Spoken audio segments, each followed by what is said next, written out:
El cristianismo frente al neopaganismo. Meditación espiritual del Reverendo Padre José Luis Torres Pardo, fundador del Instituto Cristo Rey. Roldán, 8 de septiembre de 2002.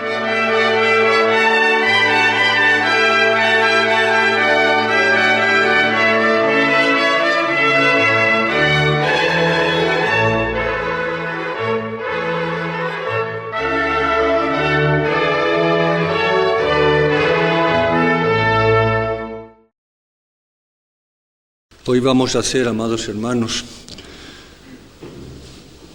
una hermosa meditación sobre un tema que es un tremendo misterio, del cual apenas se habla hoy, y por eso tan actual, y que seguramente sorprendería a muchos, incluso pienso que alguno podría hasta escandalizarse de lo que vamos a decir. Biblia en mano, como siempre, y la doctrina de la Santa Iglesia en mano, y de los santos. La fe de siempre. El diablo es astuto, la serpiente, y él sabe muy bien lo que gana callando ciertas verdades reveladas y lo que pierde cuando estas verdades reveladas se predican a los cuatro vientos. Me refiero ahora, amados hermanos, a los derechos de Dios. Vamos a meditar juntos sobre los derechos de Dios. Porque solamente se habla de los derechos humanos, pero nadie habla de los derechos de Dios, o muy pocos. Sí, por supuesto, el Santo Padre, nuestro amado Papa. El 3 de mayo del año 1987, con ocasión de la canonización del beato Rupert Mayer, santo alemán, jesuita, el Santo Padre dijo estas palabras textuales. Tenían que estar escritas con letras de oro y con mayúsculas, ¿no? Dios es el que tiene el primer derecho sobre nosotros. Hoy se habla mucho de derechos humanos, pero nada se dice de los derechos de Dios. Y ello, a pesar de que son realidades que se corresponden recíprocamente. Es decir, si no tenemos en cuenta en primer lugar los derechos de Dios, jamás se van a respetar los derechos del hombre, puesto que el hombre es digno de respeto por ser hijo, imagen de Dios. Si yo no veo al hombre como obra de Dios, la más excelsa de la creación, junto con los ángeles, si yo no veo a Dios en el hombre, aun en el enemigo, ¿cómo voy a respetar los derechos humanos? La experiencia nos lo dice. Hoy día, en nuestra querida patria, en que se están pisoteando con saña estos derechos humanos, está diciendo, está gritando que el problema de fondo es este. ¿Por qué estamos pisoteando los derechos mismos de Dios? De Dios, como decía el Papa, que tiene el primer derecho, diríamos todos los derechos, sobre nosotros y sobre toda la creación. Donde Dios y su ley, añade el Papa, no son honrados, no se respetan tampoco los derechos de los hombres. Si no respetamos la ley de Dios, menos aún vamos a respetar los derechos humanos. Los derechos de Dios y los derechos del hombre se mantienen juntos y caen juntos. Son inseparables. Comprometeos, como Robert Mayer, en favor de los derechos de Dios y de la gloria divina, también en la vida pública, en el orden social, económico, político, cultural, familiar, laboral, profesional. Esta es la realeza, el reinado social de Cristo, en otras palabras, evidentemente. Hay otro texto también, en medio de esta alocución, que vale la pena leer. ¿Cómo quedarse callado, dice el Papa, ante el triste espectáculo de atropellos y crueldades inauditas que parecen arrasar a personas y poblaciones al borde del abismo? ¿Cómo es posible que nuestro siglo, siglo de la ciencia y de la técnica, capaz de penetrar los misterios del espacio, nos sintamos testigos impotentes de violaciones escalofriantes a la dignidad humana? ¿Acaso no depende del hecho de que la cultura contemporánea persigue en gran medida el espejismo, la utopía de un humanismo sin Dios?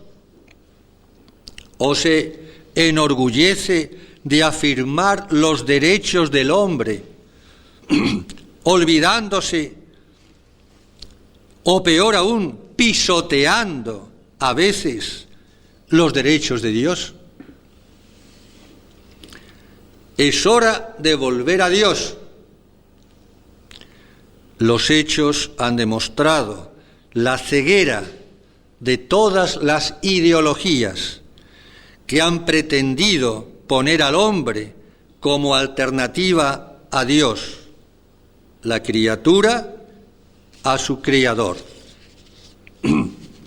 y poniendo al hombre por encima de Dios y haciendo del hombre un Dios. Y así nos va. Y así nos va. Y lo que nos espera a este paso. Como dice el concilio, añade el Papa, la criatura sin el Creador desaparece.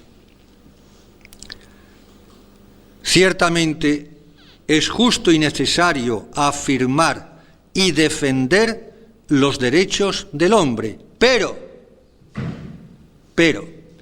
antes es preciso reconocer y respetar y defender los derechos de Dios, como han hecho todos los santos. Y de una manera muy particular podríamos mencionar, se me ocurre en este momento, por ejemplo, Santo Tomás Moro, frente a esta, no sé cómo llamarla, cosa del rey Enrique VIII, como una reina Isabel la Católica, como un García Moreno, presidente del Ecuador, asesinado villanamente por la masonería, justamente por defender y con su sangre los derechos de Dios. Una Santa Juana de Arco, quemada viva y acusada injustamente e impíamente por los mismos eclesiásticos, obispos de su época. ¿Y cuántos? ¿Y cuántos? Todos los santos. No hablemos ya de los mártires, justamente mártires por defender los derechos de Dios, antes que nada, y encarando a los emperadores, y encarando a los torturadores y hasta las mismas fieras.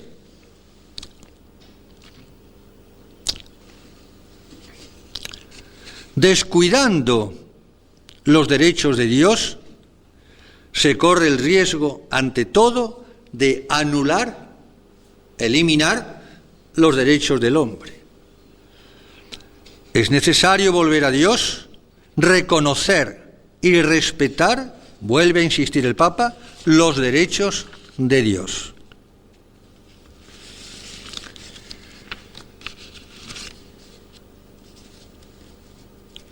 Todos sabemos, vamos a entrar ya en el fondo de la cuestión, todos sabemos, digo, lo que significa el derecho. El derecho. Es decir, lo que debe ser lógica, moral y jurídicamente hablando.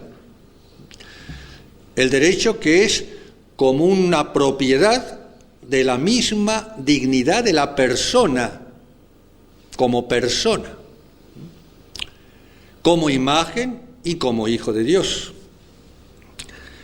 Ahora, si aplicamos esta definición del derecho a Dios, queda corta, cortísima, pero por lo menos hasta donde llegamos, frente y ante la trascendencia de un Dios infinito, el Dios siempre mayor que todo lo que se puede pensar y decir o imaginar, tendremos, aunque sea una pálida idea, de los derechos de Dios. Claro. Esos derechos que en realidad, digámoslo de una vez, es uno solo. Uno solo. El poder, y Dios es omnipotente, el todopoderoso, es el poder de poseer y de hacer y de exigir, inherente a la dignidad, en el caso de Dios, la majestad, la soberanía infinita, absoluta, el poder moral de hacer lo que quiera y de exigir que lo que quiera, que en definitiva es exigirlo todo, porque todo es suyo a partir del acto de la creación. Dios tiene todos los derechos sobre toda la criatura, a vida y por haber. Pero antes de continuar, amados hermanos, es importante, es necesario tener muy en cuenta lo siguiente, lo que se ha llamado en teología la trampa de la analogía, la trampa de la analogía. Quiere decir que cuando hablamos de Dios, lo hablamos conforme a nuestro modo de ser humano. Somos seres humanos. Y corremos el riesgo, podemos caer en la tentación, en la trampa, de creer que Dios es como nosotros, o por lo menos algo muy parecido a nosotros. Y esta es la trampa. Podemos creer, hablando, por ejemplo, de los derechos de Dios, que son iguales que los nuestros, aunque más grandes, como si fuese una cuestión meramente de grado o de cantidad, por así decirlo. y es una cuestión infinitamente más, una cuestión esencialmente superior, distinto, y apenas, sí, algo por supuesto, sino que iríamos en el agnosticismo, no podríamos conocer nada de Dios, tampoco el otro extremo, pero apenas una pálida imagen nos hacemos de cómo es Dios, cuáles son o cómo son sus perfecciones, sus derechos, como veremos ahora a continuación.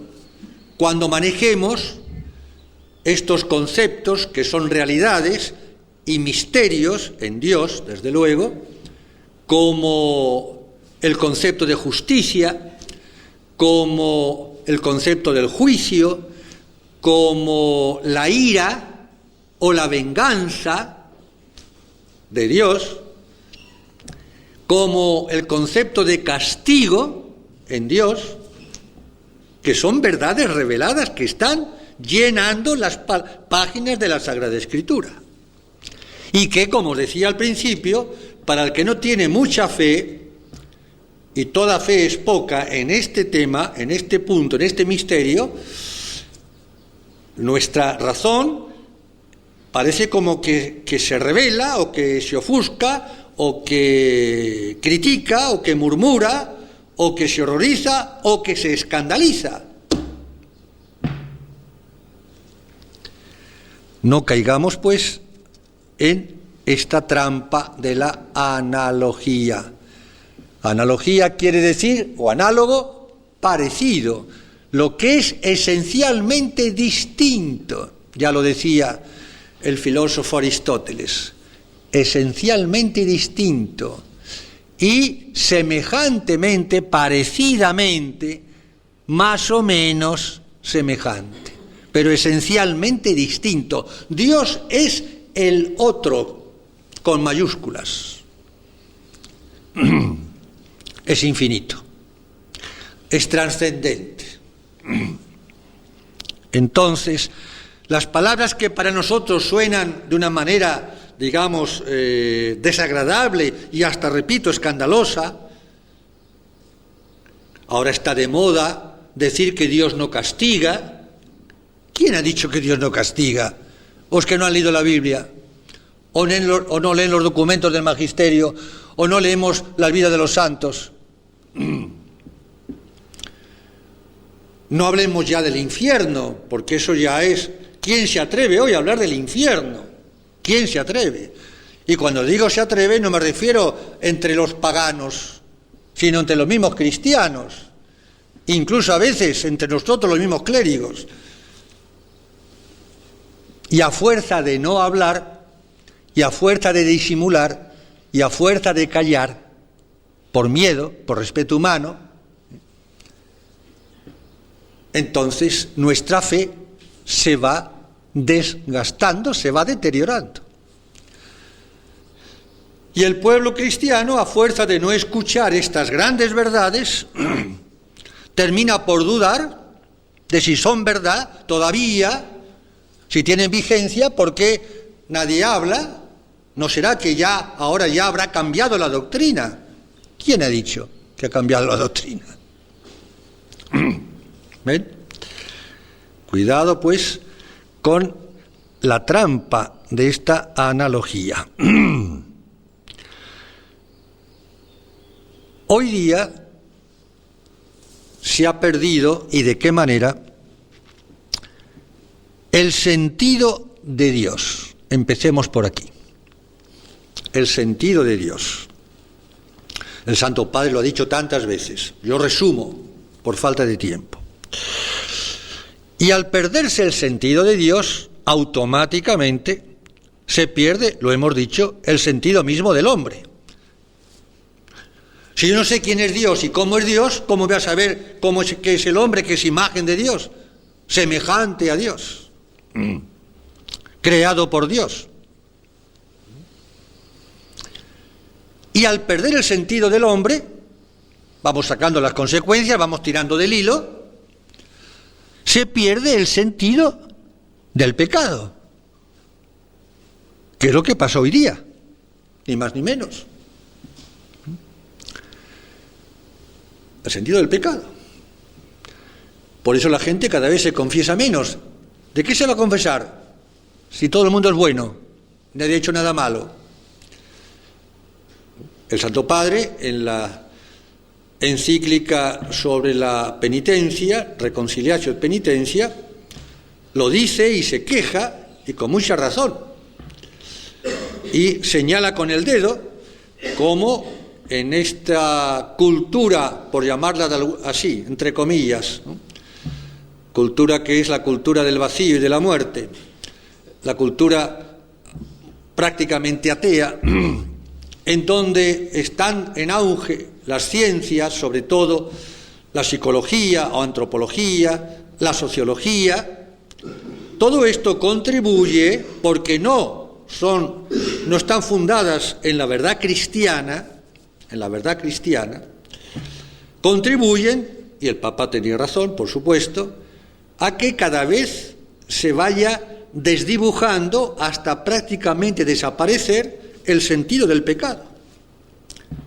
Con el psicoanálisis y todas estas técnicas psicológicas, resulta que lo que uno quiere es quitarse de encima ese, entre comillas o sin comillas, complejo de culpa. Claro. Nadie tiene la culpa.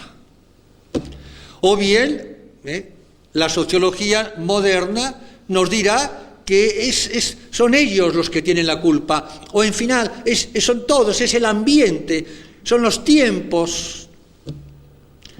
Y la culpa personal, mi responsabilidad ante mi conciencia y ante Dios y ante los demás, queda diluida, queda compensada astutamente, mentirosamente, hipócritamente, frente a un pecado, por llamarlo de alguna forma, o una culpa, que es global también, todo es global ahora.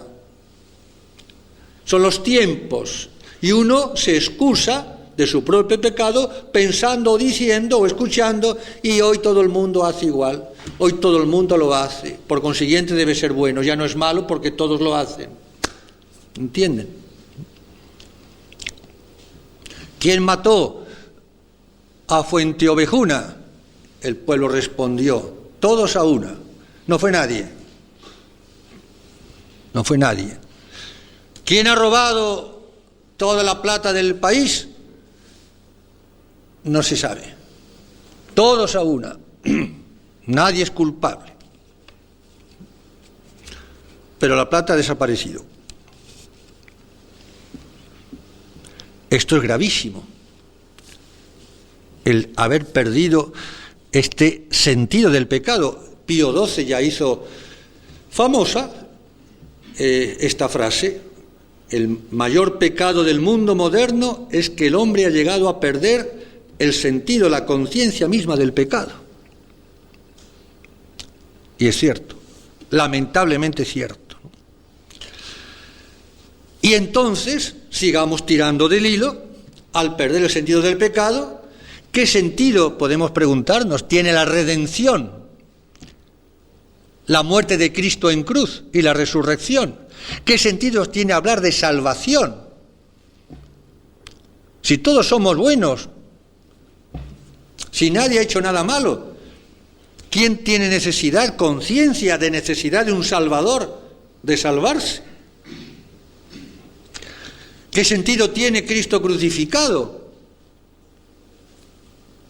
Un absurdo. Sigamos tirando del hilo. ¿Y qué sentido tiene el dolor?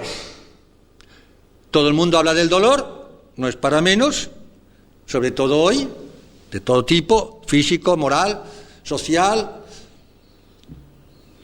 pero que pocos son los que ponen el dedo en la llaga y van a la raíz, al último porqué o al primer porqué del dolor. ¿Por qué el dolor? ¿Por qué el dolor? Ay, bueno, por la desnutrición. No, yo me refiero al fondo de la cuestión. ¿Por qué existe el mal en el mundo? ¿Qué ha pasado si Dios es bueno? ¿Se dan cuenta que no tenemos respuesta desde el momento en que perdemos de vista el sentido de Dios? Más aún, la muerte, este fantasma que está ahí, esperando. ¿Qué sentido tiene la muerte? ¿Por qué la muerte? Todo se viene abajo cuando se pierde el sentido de Dios.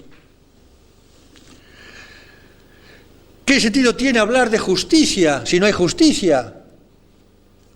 ¿Habrá alguna vez justicia? ¿Quién hace justicia?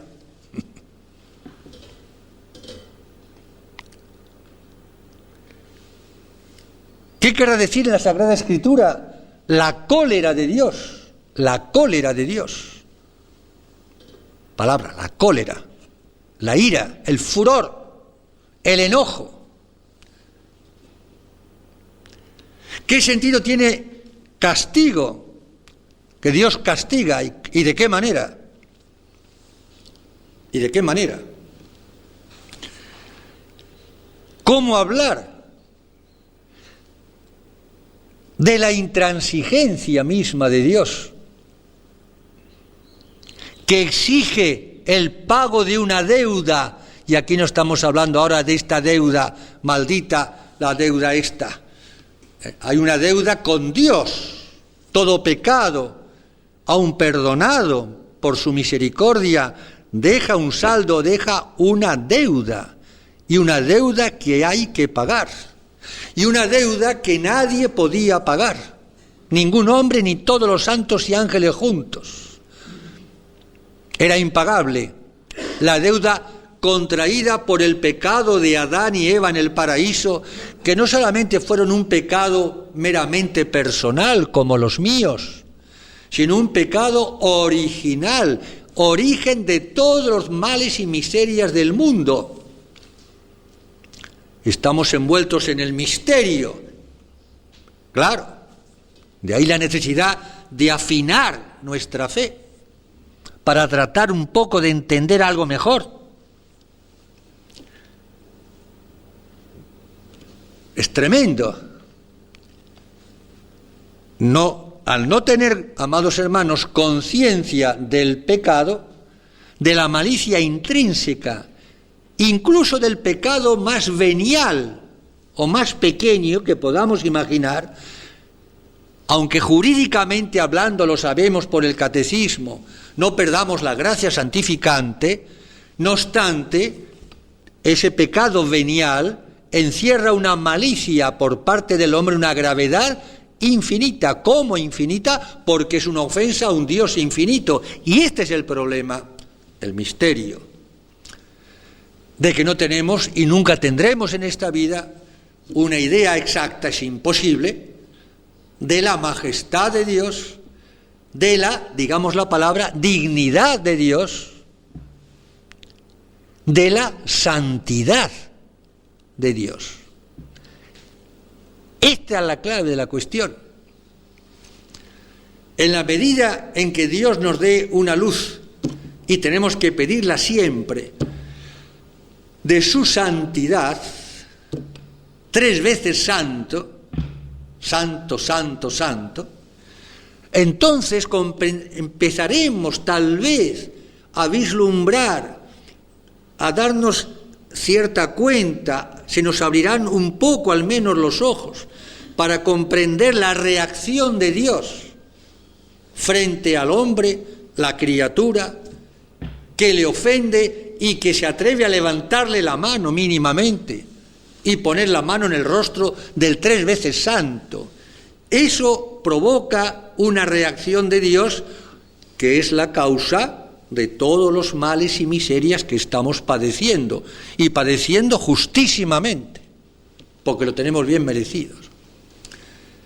Y el que diga que es injusto Dios porque nos hace pagar a nosotros un pecado que no cometimos, lo cometió Adán y Eva, está demostrando que su fe es bien pequeña, si es que tiene fe.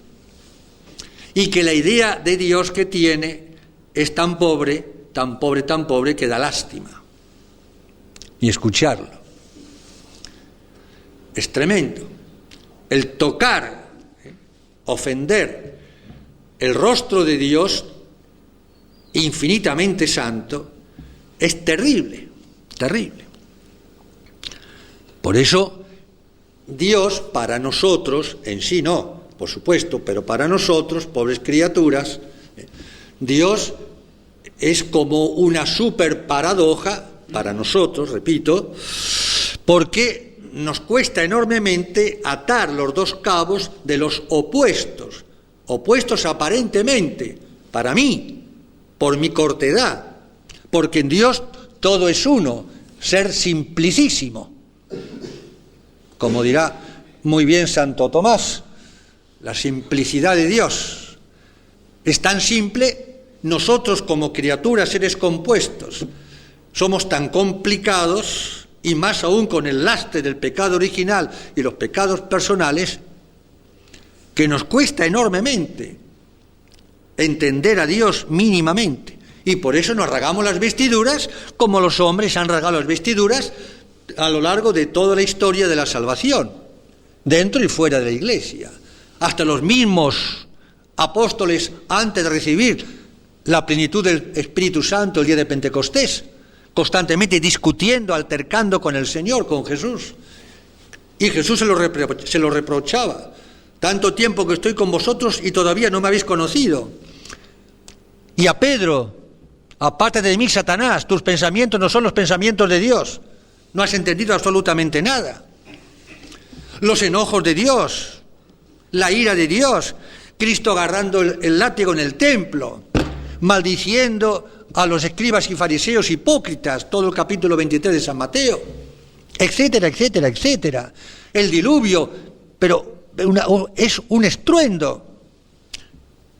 Hace pocos días, los que estabais presentes el día de San Ignacio, hablamos, ¿os acordáis?, de cuál es la esencia del cristianismo, decíamos. Y decíamos que la esencia del cristianismo, lo primero de todo del cristianismo, no es ni la doctrina, que lo es, pero no es lo primero, un mensaje, ni tampoco siquiera una moral, ni siquiera un culto, como todas las demás religiones, más o menos, tienen, por ser religiones.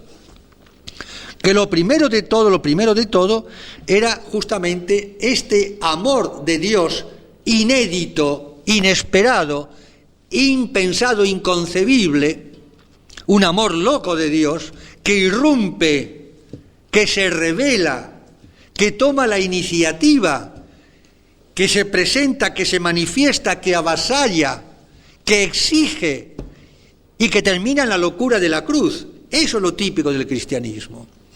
Decíamos, en una palabra, un drama, y qué drama, pasional, de un amor infinito, que no podemos entender. Por eso la cruz siempre se nos presenta como un jeroglífico, ¿no?, como una cosa inexplicable, como un absurdo para nuestra razón, para nuestro sentimentalismo. Y ahora que decimos sentimentalismo, ¿cuántas veces nosotros pensamos más con el corazón que con la cabeza? Por eso no podemos entender, y se comprende, ni siquiera podemos tolerar que se hable del infierno. No nos cabe en la cabeza que un Dios infinitamente bueno, misericordioso, que es Padre, castigue eternamente a una criatura. Es el gran escándalo. Claro. Después del escándalo, o junto con el escándalo de la cruz, es el escándalo del infierno. Por eso nadie habla del infierno. ¿Y saben lo bien que hace el infierno a mi sacerdote y a mis 74 años casi? Lo bien que me hace. Pero eso deprime. ¿Quién ha dicho que deprime? Según como usted lo mire. Porque justamente, viendo la reacción de Dios, que es amor infinito, uno toma más conciencia de quién soy yo, como dirá San Ignacio en los ejercicios, lo recordarán, cuando dice, ¿quién es Dios contra el cual he pecado? ¿Y quién soy yo? ¿Quién soy yo para levantar la mano a Dios? ¿Quién soy yo? Y de ese contraste de quién es Dios, el amor, digo amor, infinito, y yo, pobre criatura, que existo por pura misericordia, me he atrevido a levantar la mano a Dios. ¿Cómo no va a haber infierno, hermanos? Pero como yo muchas veces pienso con el corazón, soy sentimental, entonces seguramente estaré pensando, ay, pobrecitos los condenados, toda la eternidad, pobrecitos. Ay, yo si fuese Dios, me parece que yo no tendría corazón para castigarlos de esa manera. Los castigaría, bueno, sí, pero después de unos días o unas semanas ya los llevaría al cielo. Yo no podría estar tranquilo con todos mis hijitos ahí en el infierno. Una eternidad, pobrecitos. Así pensamos los hombres, que estamos ciegos y que no sabemos nada, no entendemos nada. Claro. Y de esa manera llegamos a un absurdo, evidentemente. Llegamos a criticar a Dios, es la palabra, lo estamos criticando. No nos gusta un Dios así. Nos gustaría un Dios que hagamos lo que hagamos, al final, por lo menos que castigue, bueno, de acuerdo, pero que al final todos vayan al cielo y ya está. Así nos gustaría más. ¿Verdad que sí? Sí, seguro. Si hiciéramos una encuesta, firmábamos ya. Firmábamos ya. Qué lamentable, lamentable. Eso quiere decir que el Dios, este Dios de la revelación del Sinaí y del Gólgota, y no me acaba de convencer. No estoy de acuerdo con Dios nuestro Señor. ¿Te das cuenta de lo que estás diciendo? Es demencial pensar así. Demencial. Los santos no pensaban así, ni muchísimo menos. Yo tengo que pensar, y no hace falta, casi diría, ni siquiera ser humilde para pensar que debo estar equivocado y que realmente no entiendo a Dios para nada si pienso de esa manera. Claro. No tengo idea de la santidad. Y no me di cuenta,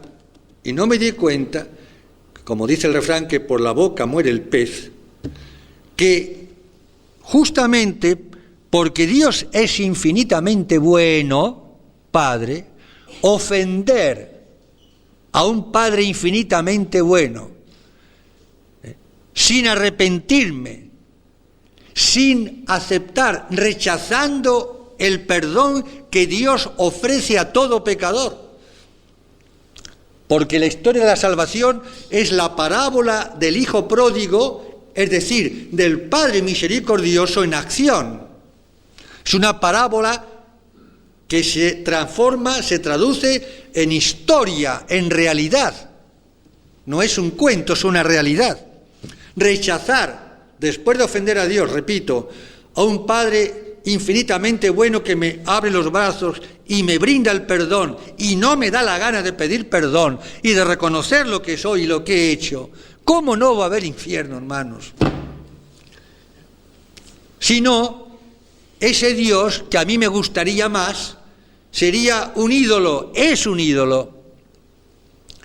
Y uno sin darse cuenta, fíjense lo que ocurre, nos llega a pasar, incluso a cristianos, ¿no? Sin darse cuenta, y somos idólatras en el sentido que adoramos ídolos. No solamente ídolos en el sentido de divinizar a las criaturas o de divinizar los mismos vicios y pecados como los paganos. Los ídolos de siempre, el poder, el placer, el sexo, el progreso, la ciencia, la propia razón, la libertad del hombre, como un absoluto, ¿no? El hombre que se diviniza y se convierte en un Dios. A este Dios sí me gusta, este Dios sí me gusta. Las diosas, le dicen las diosas, yo soy Dios. Pero la idea que yo me hago de Dios, muchas veces, sin darme cuenta, es un ídolo, porque no es Dios. Dios no es como yo pienso, o como yo me imagino, o como a mí me gustaría que fuese, o como yo sería si yo fuese Dios. Es ridículo. Esos son ídolos. son muñecos. Dios, el Dios verdadero, no es así. Gracias a Dios, digamos ahora, que no es así, Dios mío. Gracias a Dios que no eres así. Y a pesar del castigo de Dios, de los derechos de Dios que Él exige que se cumplan, a los cuales Él no puede renunciar porque es infinitamente perfecto, santo, Dios no puede renunciar a sus derechos. ¿Y el pecado? ¿Qué es el pecado, amados hermanos? Entre tantas definiciones que podríamos dar. El pecado, la ruptura de la alianza, el pecado, un acto de soberbia por parte del hombre, el pecado, la divinización del hombre, el pecado, el rechazo de la ley de Dios, el pecado, el desorden. Todo eso es verdad, pero en nuestro contexto, el pecado, todo pecado que es una violación de los derechos de Dios. Una violación de los derechos de Dios. Eso es el pecado. De ahí que Dios es tremendamente, debe ser, y es porque debe ser, por su perfección y porque es el amor infinito, es tremendamente exigente y tremendamente intransigente. Y a pesar de que la deuda con mayúscula, la deuda contraída por Adán y toda su descendencia, que somos nosotros, hasta el fin de los tiempos, esa deuda no la podía saldar, pagar nadie, ninguna criatura, nadie, porque tocar la santidad de Dios, como diría también Santo Tomás, reviste una gravedad cuasi como infinita. Solamente había una posibilidad, una alternativa, una cosa insólita, inaudita y aparentemente contradictoria o absurda, como queramos llamarlo. Y es que hubiese un hombre, porque para saldar la deuda, reparar, pagar la deuda contraída por un hombre, Adán, tenía que ser otro hombre. Adán mismo, por más penitencia que hizo o que hubiese podido hacer durante toda una eternidad, no le alcanzaba para pagar la deuda contraída por su pecado. ¿Se dan cuenta? Es mucho más fácil destruir que construir. Yo para destruir un edificio pongo una bomba y ya está, pero para construirlo yo solo no puedo. Es un ejemplo, y me quedo corto, por supuesto. Quiero decir con esto que Adán no podía saldar la deuda, y ni todos los santos juntos, habidos y por haber, durante 2 eternidades. Solamente, repito, un solo caso, que ahora se nos ocurre, porque a la luz de la divina revelación lo sabemos, pero si no, no se nos podía ni ocurrir, y si se nos hubiese ocurrido, se nos hubiese parecido un disparate, que un hombre fuese Dios, lo cual es un disparate, un hombre Dios. Y los que pensaron o se enteraron por la revelación que Dios había hecho hombre, el caso de del pueblo judío, sin ir más lejos, lo sabemos, ahí está en la pasión, sobre todo, a Cristo lo mataron, lo trataron de loco, porque tú que eres un hombre te dices igual a Dios, y te haces Dios, igual al Padre. Este hombre está loco, es un exaltado. Nosotros ahora lo creemos por la fe, por el catecismo. ¿A quién se le ocurre pensar que un hombre pueda ser Dios? O que un Dios se pueda hacer hombre. Eso sí, un escándalo, un disparate. Y ese escándalo, ese disparate, esa ocurrencia, como decimos, de un Dios amor infinito, es una realidad. Es la quinta esencia, digamos, del Evangelio. Y ahora que decimos esto, si todo pecado, por ser una ofensa o una violación de los derechos, de la dignidad, de la santidad infinita de Dios, merece su correspondiente castigo, ¿cuánto más después de la muerte de Cristo? ¿Me explico? Si antes de la muerte de Cristo ya era así, porque Dios es el mismo, sí, Pero después de la muerte de Cristo, y este concepto es de San Pablo, no es mío, es de San Pablo, la gravedad de cualquier pecado aumenta de quilates de una manera espantosa. ¿Por qué?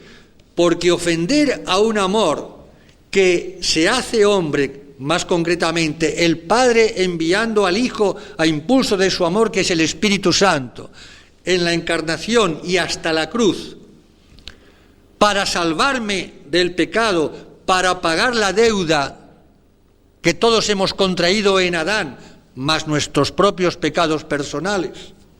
Ofender a un Dios que se hace hombre y se deja matar en la cruz por mí, comprenderán que el pecado todavía es muchísimo más grave si cabe. ¿Por qué? Porque el amor de Dios ha llegado ya al paroxismo, ha llegado ya a la locura en la cruz. Y ahí está la gran paradoja para nosotros, y ahí está, digamos, la infinita sabiduría de Dios, que al mismo tiempo que Cristo, el Hijo de Dios, se hace hombre para, en primer lugar, fíjense bien, en primer lugar, dar gloria a su Padre, la mayor gloria, que es infinita y que solo un hombre Dios o un Dios hombre podía darle. Y en segundo lugar, aunque de hecho al mismo tiempo, librarnos, rescatarnos, redención, pagar la deuda. ¿Qué significa redención? Re-emere en latín, significa comprar. El rescate del que habla también San Pablo. Cristo vino a rescatarnos, es decir, a liberarnos de la esclavitud del pecado, de la esclavitud del diablo.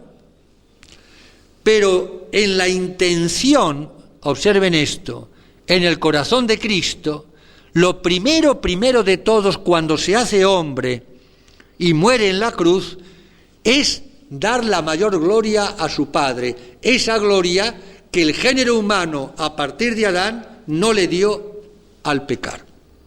Devolver, desagraviar, vengar la malicia del pecado, restituyendo al Padre, alabando al Padre y devolviéndole, entre comillas, la gloria que el pecador no le dio, debiendo dársela.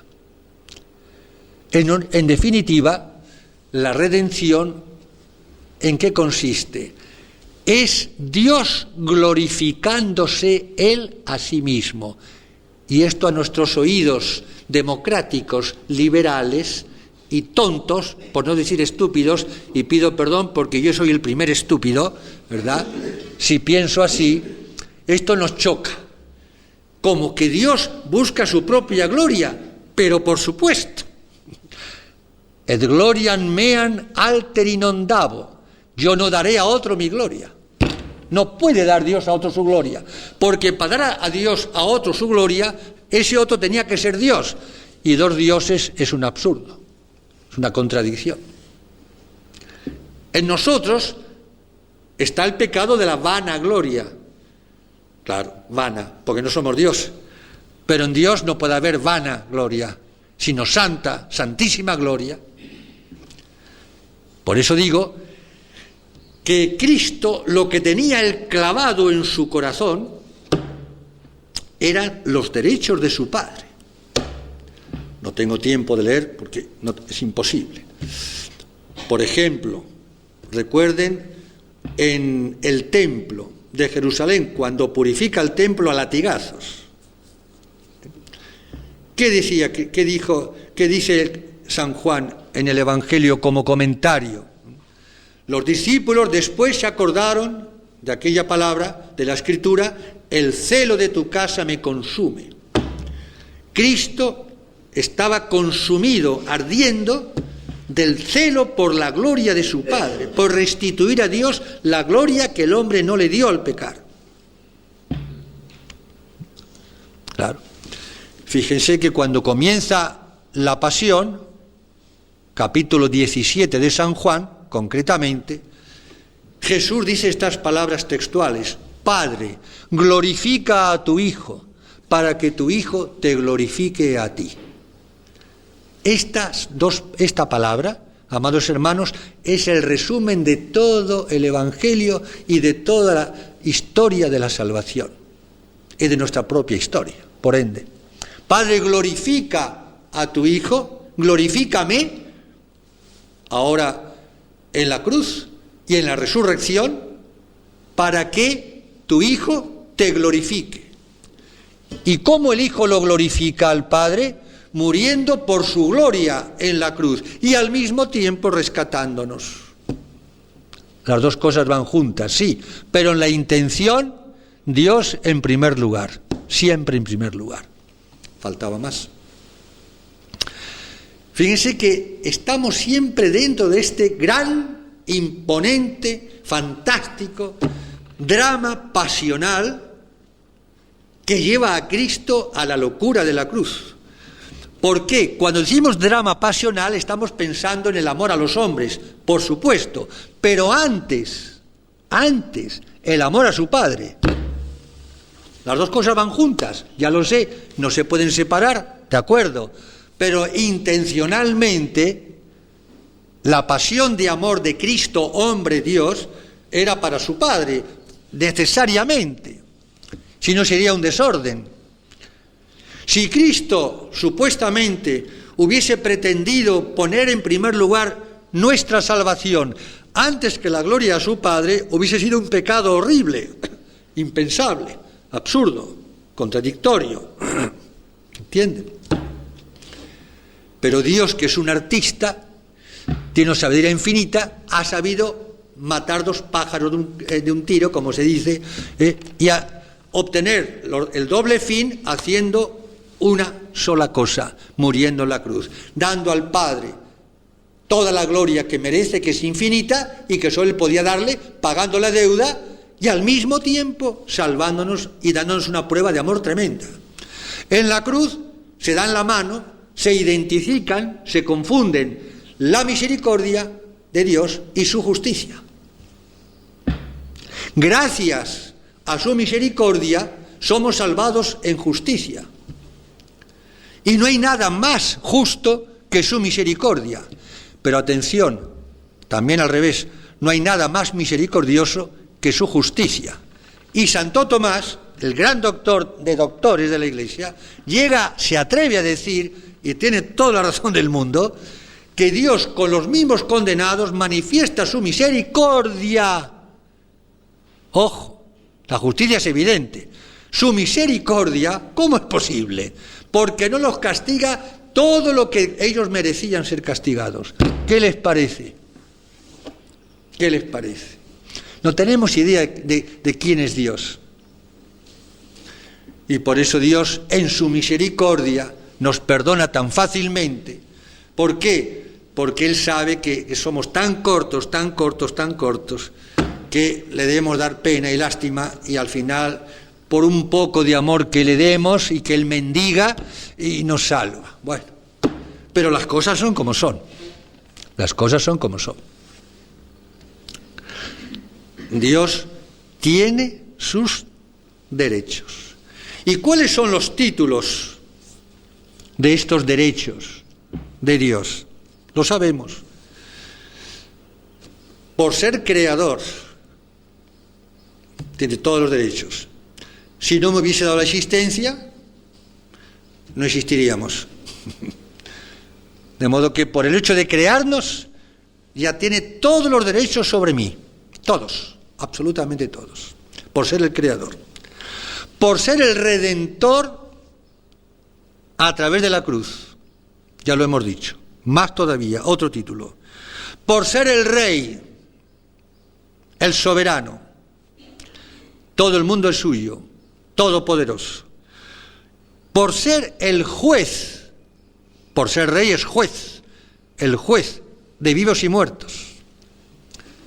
Fíjense ahora que decimos juez, juicio, derechos, estamos en una terminología jurídica, pero aquí tengamos que tener mucho cuidado porque hay teólogos que son bastante cortos de vista y bastante sentimentales y que me perdonen, bastante tontos, como diciendo que esto es juridismo. No es juridismo. Fíjense que San Juan, en el cuarto Evangelio, la estructura del cuarto evangelio está concebida por San Juan expresamente en base a un aspecto jurídico y forense. La realeza de Cristo que culmina el Viernes Santo frente a Pilatos, de tal manera que ciertos exegetas modernos, incluso ya ciertas Biblias, ya han aceptado como demostrado exegéticamente, y lo hemos dicho más de una vez, que esa expresión de San Juan el Viernes Santo, cuando Pilato muestra a Cristo ante el pueblo, y dice la Biblia, que Pilato se sentó pro tribunali, se sentó en el tribunal, un término jurídico, donde se sienta el juez para juzgar. Pues bien, digo, hay exegetas muy autorizados y Biblias que ya lo han aceptado, y a mí me encanta, que esta actitud de sentar en el tribunal, que era una piedra que estaba allí en la explanada, ante el pretorio, ante el pueblo, fuera del edificio, el Viernes Santo, no fue Pilato el que se sentó, sino que Pilato, irónica, burlonamente, sentó a Cristo en el tribunal, exponiéndolo al escarnio del pueblo, tratando de apaciguar al pueblo porque no encontraba causa de condenación ninguna, y lo repite varias veces, no encuentro culpa en este hombre para condenarlo como queréis. Y Pilato, seguramente, o por ironía era un pagano, de hecho fue el que hizo sentar a Cristo en el tribunal. Y aquí está esa llamada ironía del cuarto evangelio, que es típico del estilo de San Juan. La ironía consiste en que Cristo, que está siendo juzgado ante el mundo, digamos, ante el pueblo judío, paradigmáticamente, por Pilato, en realidad es Cristo el que está juzgando al mundo, prejuzgando al mundo, y el que vendrá en definitiva, como dijo en la Pasión, ante el Sanedrín, a juzgar a vivos y muertos al final de los tiempos. Pero ya el juicio para San Juan tiene lugar el Viernes Santo. Es decir, los que acepten a Cristo como Rey se salvarán y ya no tendrán juicio al final de los tiempos. San Juan lo dice, el juicio al final de los tiempos será solamente para los malos, para los que se van a condenar, no para los buenos. Y así como para Mateo, Marcos y Lucas, los sinópticos, ellos hablan del juicio final al fin de los tiempos, en San Juan el juicio ya se dio el Viernes Santo. Uno no contradice al otro. ¿Quién tiene razón? Los dos tienen razón. Lo que quiero decir y subrayar es que para San Juan el juicio está ya hecho en el momento de si acepto a Cristo Rey o lo rechazo. Y repito, Juan dice, seguramente, según el texto original, que Pilato hizo sentar a Cristo como juez en el tribunal para juzgar al pueblo, el que es juzgado. ¿Ven? Eso quiere decir entonces que de la misma manera que dice también San Juan en el cuarto evangelio, hacia el final, que el Espíritu Santo acusará. El Espíritu Santo es el defensor, el abogado defensor, el paráclito, más que consolador, textualmente, originalmente, significa defensor.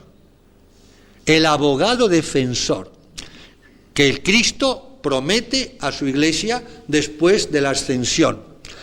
El abogado defensor es el que defiende a los cristianos, a los hijos de Dios, contra las acusaciones del diablo, del mundo. Y por consiguiente, dice San Juan, el Espíritu Santo, o mejor dicho, Cristo por San Juan, el Espíritu Santo arguirá, acusará al mundo de un pecado, de una justicia y de un juicio, porque el príncipe de este mundo, Satanás, ya está juzgado, ya está derrotado. De modo que todo el tiempo de la Iglesia, desde la ascensión hasta el juicio final, no es más que una lucha entre el bien y el mal, como sabemos, las dos banderas de San Ignacio. El diablo, que es el acusador, como diría también San Juan en el Apocalipsis, capítulo 12, el que acusa a los buenos, pero tenemos un defensor, un abogado infalible, todopoderoso, que es el mismo Espíritu Santo, que viene a defendernos, pero antes viene a defender al mismo Cristo. Viene a publicar a los cuatro vientos que Cristo es inocente y que va a la cruz por la gloria de su Padre y para salvarnos a todos, por un acto de una misericordia infinita, apabullante. El Espíritu Santo defiende a Cristo ante el mundo como abogado defensor y al mismo tiempo nos defiende a todos, que con Cristo cabeza formamos el cuerpo místico, la Iglesia, un todo inseparable. Fíjese qué cosa tan fantástica y qué drama pasional, que felizmente termina con la resurrección y la gloria, para los que han respetado o han pagado la deuda contraída por el pecado, la violación, hemos dicho, de los derechos de Dios. Pero hay que añadir una cosa muy importante, porque aunque es verdad que solamente Cristo podía pagar y pagó esa deuda como infinita al Padre, sin embargo, Dios, perdonándonos nuestros pecados, todos, sin embargo, nos está exigiendo, lo que Dios nos perdona es una cuota. Yo le llamo la cuota. La cuota, en este lenguaje de deuda, de precio, de rescate, de saldo, como queramos llamarlo, en justicia, esa cuota es la cruz de cada día. Claro. Dios me perdona el pecado, pero no me perdona la cruz. Y esto es justo que así sea. Dios quiere que yo ponga también mi pequeña cuota, mi cruz de cada día, todas las penas de mi vida, junto con la deuda que paga Cristo en mi nombre y en nombre de todos, para salvarme. Es lo que también se llama, en teología, la redención subjetiva, es decir, la aplicación a cada uno de nosotros, mediante la gracia santificante, la aplicación de la redención con mayúscula objetiva, objetivamente hablando, que solamente la podía realizar y la realizó Jesucristo, el Hijo de Dios hecho hombre. Yo, para salvarme, no puedo contentarme diciendo, como los protestantes, Cristo ya pagó la deuda por todos, hagamos lo que hagamos, nos vamos a salvar de todas maneras. Eso no es así. No es así. Afortunadamente no es así. De Dios, dice San Pablo, no se ríe nadie. Deus non irridetur. Tenemos que pagar nuestra pequeña cuota, que es la cruz de cada día. De todos estos títulos de los derechos de Dios, todos estos, digamos, mejor, se reducen, se resumen, se sintetizan en uno solo. Ya está dicho, Padre. Padre. Y fíjense como en el Te Deum, por ejemplo, la liturgia, la Iglesia, dirigiéndose a Dios Padre, le llama, y cantamos en el Te Deum, Patrem immense majestatis. Un Padre, sí, pero de una inmensa, infinita majestad. Majestad, grandeza, excelencia, infinita. ¿Ven? Por eso en Dios, hemos dicho, la misericordia y la justicia se dan la mano y son una misma cosa. Nada más justo de que Dios premie a los buenos y castigue a los malos. Premiar a los malos sería injusto, Dios no lo puede hacer. Pero gracias a su misericordia, Dios perdona en justicia, gracias a su divino Hijo en la cruz, mis pecados, con mi pequeña cuota, por supuesto. Dios hace todo maravillosamente bien, porque Dios, nuestro Dios, es maravilloso, es una maravilla. Y uno cuanto más se zambulle en la palabra de Dios, en la revelación, realmente es una cosa fantástico. Es un disfrute tremendo, ¿no? Qué grande Dios. Y cómo Dios es digno de alabanza, amados hermanos, en todo lo que hace.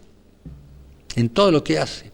Dios es tan amoroso y tan bueno, y tan misericordioso, y tan padre, y tan justo, y tan dulce. Lo mismo cuando acaricia a los niños o cuando da de comer a los hambrientos en el desierto, multiplicando los panes, que cuando agarra el látigo en el templo. Es el mismo Dios, no son dos dioses. Hace siglos había esa teoría, ¿no? Como distinguiendo u oponiendo, mejor todavía o peor todavía, el Dios del Antiguo Testamento, que sería un Dios duro, un Dios implacable, justiciero, que castiga, que amenaza, que se enoja, comparándole o poniéndole al Dios del Nuevo Testamento, Jesús, que es todo dulce, misericordioso, amoroso. Eso es una mentira, eso es una estupidez, eso ofende al mismo Dios. Dios no hay más que uno. Dios es tan padre enojándose o castigando como premiando o acariciando. Entendamos esto una vez por todas, amados hermanos. Claro. Las mismas manos que multiplican los panes son las mismas que agarran el látigo. Y en definitiva, ¿por qué agarra el látigo? ¿Y por qué multiplica los panes? Porque Dios es infinitamente bueno y es el amor. Dios es amor, dijo San Juan. Por eso tiene todos los derechos. Derecho a ser amado sobre todas las cosas. Sobre todas las cosas. Faltaba más. Derecho a ser respetado. Derecho a ser honrado y glorificado. El sentido del honor y de la gloria. Como decimos en la Santa Misa, omnis honor et gloria. Todo honor y toda gloria. El honor, que es el respeto, el reconocimiento de la dignidad que es honrada. En este caso, el honor a Dios que Dios merece es infinito. Y su gloria, que es la manifestación de ese honor, de ese reconocimiento interno. Claro. Dios tiene derecho a ser glorificado en todo, hasta por los mismos condenados del infierno, a pesar suyo, reconociendo que están en el infierno justamente por su culpa, porque han ofendido al Dios que es amor, al Padre misericordioso. Dios tiene que sacar honor y gloria de todo y de todos, tarde o temprano. Y el que no le da todo honor y toda gloria en esta vida por las buenas, por amor, como Él quiere, se lo tendrá que dar por las malas en el infierno. Es lógico, es lógico. Dice el Evangelio, hablando de Cristo, omnia bene fecit. Todas las cosas las hizo bien. Dios hace bien todo. Hasta el infierno fue fantástico, porque es lo que el hombre merece y donde Dios manifiesta su infinita misericordia y su infinito amor. Cuando yo entienda esto, ya está. Ahora, en esta vida, siempre en el claro oscuro de la fe, ya lo sabemos. En la otra vida lo entenderemos y lo veremos con una evidencia que diremos, pero qué tonto, no me había dado cuenta de esto. Porque pensamos más con el corazón que con la cabeza, lógicamente. No entendemos. Dios tiene todos los derechos a hacer lo que Él quiere, por supuesto, y no dar explicaciones si no quiere, por supuesto. Claro. Sin dar explicaciones. Dios es Dios. Dios tiene todos los derechos de probarnos, de probarme en la fe. Y como Dios probó a su pueblo a lo largo del Antiguo Testamento y como prueba a su iglesia y a sus santos. ¿Por qué Dios a los santos los trata tan duramente? ¿Nunca se han fijado de esto? Díganme la vida de un solo santo, una sola santa, canonizados, en que no haya sufrido horrores de una manera o de otra, tarde o temprano. No van a encontrar un ejemplo. Terrible. Y santos que a veces eran realmente ángeles, incluso santos que nunca ofendieron a Dios gravemente. ¿Y cómo los trató y cómo los hizo sufrir? ¿Cómo lo entendemos esto? Claro. Tiene todos sus derechos. Hay un momento, claro, una situación, llamemos límite en nosotros, ni teólogo ni nada, en donde ya tenemos que agachar la cabeza porque nos sobrepasa, nos trasciende, y ahí entonces es cuando tenemos que hacer como Cristo, su divino Hijo en la cruz: Padre, en tus manos encomiendo mi espíritu. Abandonarnos en las manos de Dios sin pensar más y sin discutir más y sin criticar más y sin murmurar más y sin rasgarnos las vestiduras ni escandalizarnos de nada, dando la razón a Dios a priori. Y si no lo entiendo, mejor, mayor gloria para Él le doy. No lo puedo entender. Y Dios no se deja atrapar en criterios humanos, ni en conceptos, ni siquiera en la teología. No se deja atrapar. No puede dejarse atrapar. No puede, porque es Dios. Faltaba más. Por eso llega una situación límite en donde el teólogo tiene que agachar la cabeza y dejar el libro, dejar la pluma, el papel, porque no entiende, no lo puede entender. Ahí está bien, ahí está bien. Ahí vamos bien. Por eso decía el Señor que tenemos que hacernos como niños, como niños. Y aun los más grandes teólogos se han reconocido, se han sido santos, como un Santo Tomás y otros grandes doctores de la Iglesia, que en definitiva, delante de Dios, eran como niños, como bebés. ¿Por qué? Porque delante del infinito, ¿qué más voy a poder decir? Un balbuceo, pero un balbuceo suficiente para alimentar, reforzar nuestra fe y salvarnos, y para predicarlo a los cuatro vientos, sin complejos ni respetos humanos. Y Dios tiene, por consiguiente, todos los derechos de lo mismo de perdonar que de castigar. Y Él pone las condiciones, y Él pone, faltaba más, las reglas de juego. Las reglas de juego. Bien, y ya termino, amados hermanos, porque ya es la hora. Quiero leerles, no obstante, unas palabras del profeta Malaquías, que se refieren a los sacerdotes, a nosotros, y nos da bastante fuerte. Digamos, Dios, a través del profeta, en los 3 primeros capítulos. Oráculo de Yahvé. Dice Yahvé: os he amado, pero vosotros decís: ¿y en qué se nota que nos ha amado? Dice Yahvé: el hijo honra a su padre, el siervo honra a su señor. Pues si yo soy padre, dice Dios, si yo soy padre, y más padre que nadie, Padre nuestro, ¿dónde está mi honor? El pecado es pisotear, el honor es deshonrar la majestad de Dios. Si yo soy padre, ¿dónde está mi honor? Si yo soy el Señor, ¿dónde está el temor que me corresponde que me tengáis? ¿Ven? El amor y el temor.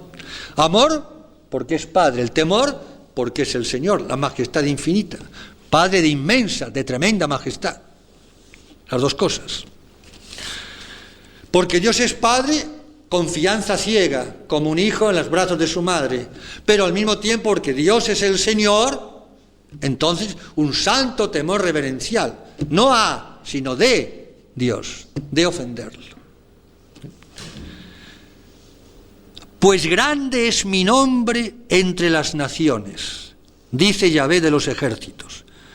Grande es mi nombre, porque yo soy un rey grande, dice Yahvé de los ejércitos, y temible es mi nombre entre las naciones.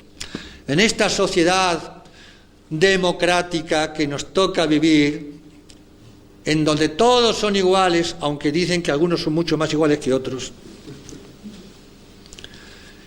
Entonces, claro, esta democracia liberal, maldita por ser liberal, no por ser democracia, maldita, ha nivelado tanto el igualitarismo, la igualdad, que el hombre, sin darse cuenta o dándose cuenta, se ha creído igual a Dios o encima de Dios. Y eso no puede ser. Dios no lo puede permitir. Faltaba más. Por eso tiene que haber un juicio final, para que Dios ponga las cosas en su lugar. Claro está. Claro.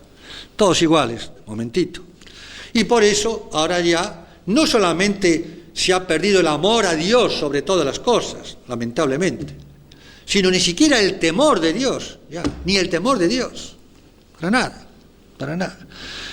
El mundo moderno, la sociedad moderna vive como si Dios no existiese, porque Dios no lo necesita para nada. Con la ciencia, la técnica, el progreso, y ya está. Y eso no puede quedar así, amados hermanos. ¿Puede acaso el hombre engañar a Dios? Pues vosotros me estáis engañando. Caiga sobre vosotros la maldición, porque me habéis engañado. La nación entera me ha engañado. Tremendo, ¿eh? Tremendo. Cuando Dios, los enojos de Dios son santísimos, como es santísima su ira, su cólera.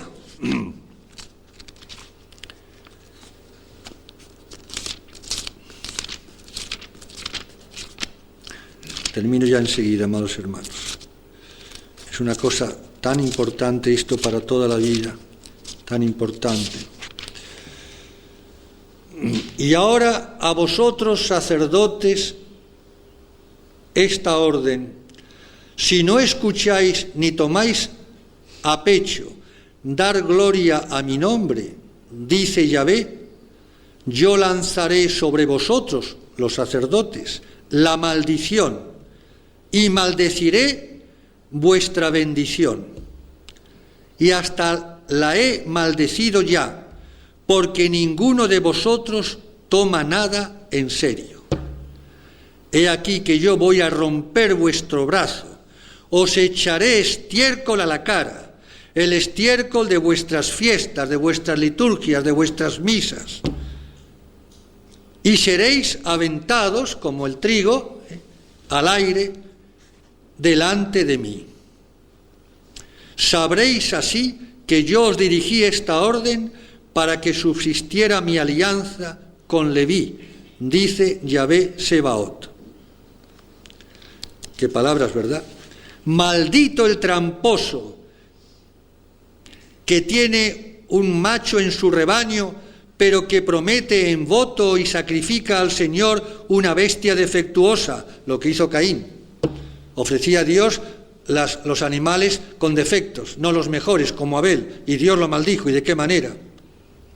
Que yo soy un gran rey, dice Yahvé, y mi nombre es terrible entre las naciones. Este es nuestro Padre, amorosísimo, dulcísimo y tiernísimo. El único Dios, uno y trino. El mismo Dios de la cruz, amados hermanos. Y miren, el cardenal Ratzinger, en una conferencia dada en un congreso de catequesis en Roma, terminó la conferencia con estas palabras, y yo también termino. Cardenal Ratzinger, como saben, es, después del Papa, la primera autoridad doctrinal hoy en la Iglesia. Un aspecto a menudo descuidado actualmente de la predicación de Jesús es el anuncio de que el reino de Dios es anuncio del Dios presente, del Dios que nos conoce, que nos escucha, del Dios que entra en la historia para hacer justicia, para hacer justicia. Por eso esta predicación es anuncio del juicio, el juicio final, anuncio de nuestra responsabilidad. El hombre no puede hacer o dejar de hacer lo que le da la gana, lo que le apetezca. El hombre será juzgado y debe rendir cuentas a Dios. Dios hace justicia y, en definitiva, solo Él puede hacerla. Nosotros lograremos hacer justicia en la medida en que seamos capaces de vivir en presencia de Dios y de comunicar al mundo la verdad del juicio. Hay justicia. Porque uno dice, y a veces con desesperación, no hay justicia, no hay justicia, no hay justicia. va a haber justicia, tengamos paciencia. Los jueces impíos, estos jueces impíos y los dirigentes de los pueblos, que han llevado a los pueblos a la miseria, serán juzgados. Tendrán que dar cuenta a Dios absolutamente de todo. El día del juicio final se va a saber todo, el que robó y el que robó más y el que robó menos, hasta el último centavo, dice la Escritura. Y todo será público en el juicio final. Todos sabremos quién es quién. Hay que tener un poco de paciencia. Ya va a llegar. Por eso los santos amaban tanto y predicaban con entusiasmo el juicio final. ¿Quién habla hoy del juicio final? Fuera de la Iglesia, del Papa. Las injusticias del mundo no son la última palabra de la historia.